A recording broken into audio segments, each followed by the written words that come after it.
Hey, it's Jordan with TYT Politics. I am here in a Texan utopia in West Texas. Some TYT fans were nice enough to let me stay at Eve's Garden Bed and Breakfast. If you're here, you got to stay here.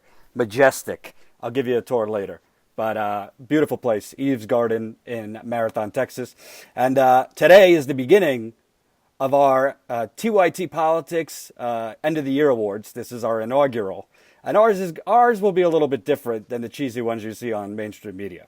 So first category. I forgot to introduce Emma Vigeland. What an asshole I am. Yeah, you are. First category, SHAMESTREAM Media Award. The worst of the worst. I don't call it lamestream like my friend Sarah Palin. I call it the SHAMESTREAM Media. So ladies first, Emma, who is the worst of the worst in media for you this year? Okay, so I think you got to give it to the debate moderators because they had an insane opportunity to ask questions that no one would have asked. Of course, they go with Benghazi or the email scandal or Trump University, anything that and all of the politicians are putting out there for the media to gobble up, their little talking points.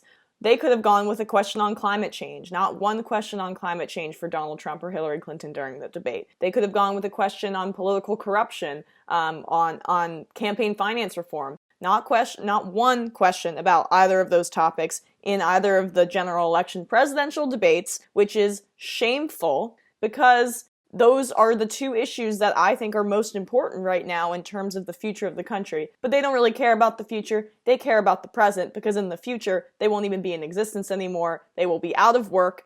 Their millennial audience is shrinking, and it's because they don't see any authenticity in what the mainstream media is doing. And they're right. It's despicable. They only really care about their profits. I've pointed out that Vote for Energy was a big funder of CNN, and anecdotally, that's what I saw. I always saw Vote for Energy. This is brought to you by Vote for Energy on CNN.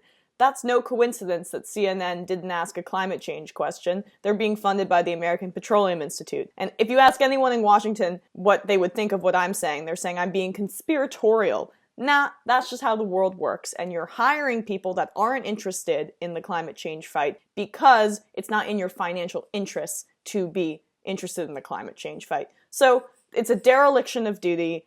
Everything that they're doing on every level of mainstream media, every horse race question, we're being broad here, but like, what praise can we heap on to people? I mean, when the only mainstream outlet or mainstream show that gave Bernie Sanders any credit was Morning Joe, then you know we're in really horrible shape with the mainstream media. So that's my main one, but I'll also give honorable mention to Anderson Cooper, who hammered Bernie Sanders for being a socialist and said, and I quote, "An attack ad against you writes itself." The question is really about electability here, and that's what I'm trying to get at. The Republican attack ad against you in a general election, it writes itself. You supported the Sandinistas in Nicaragua, you honeymooned in the Soviet Union, and just this weekend you said you're not a capitalist. Doesn't that ad write itself?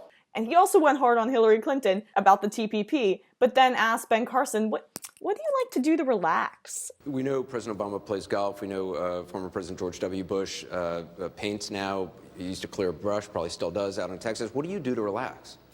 And he also asked Marco Rubio, have you ever been to a rave? No, Marco Rubio hasn't been to a rave. Marco Rubio hasn't even gotten his first pubic hair yet. Also, he asked Ted Cruz what he sings to his wife on the phone. Your wife mentioned this to CNN a while back, that you occasionally, when you call her on the phone, you sing to her? You sing musical? Like, give me a break. Ted Cruz is a borderline sociopath. You're not going to ask him about how he doesn't give a damn about giving healthcare to Americans, how he filibustered with green eggs and ham. He's a clown and a half. And he also asked him, what's your favorite cocktail? Ted Cruz's favorite cocktail is the blood of babies.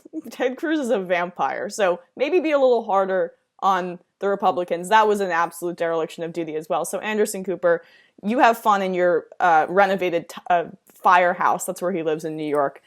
You're really doing great journalism.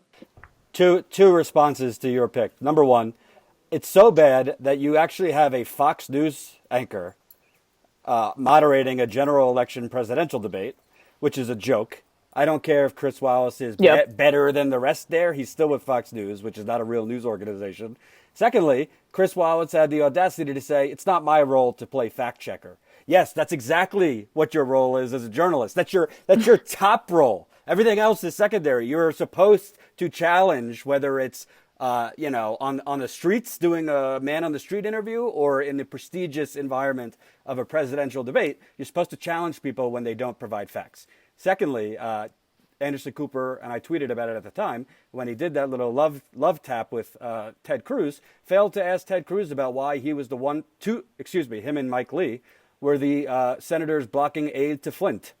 So it just shows you that, CNN has plenty of resources. They know they have the research. Anderson Cooper knows those facts, but they'd rather ask them about, what was you and your wife's first dance song, and what was your favorite 1950s TV sitcom, and all that crap. So I completely agree. And the fact that climate change isn't asked, what a coincidence that the audience of cable news and broadcast news is predominantly old, and most Republican senior citizens, a lot of corporate Democrats don't take climate change as seriously as young people who don't watch that crap. So there you go.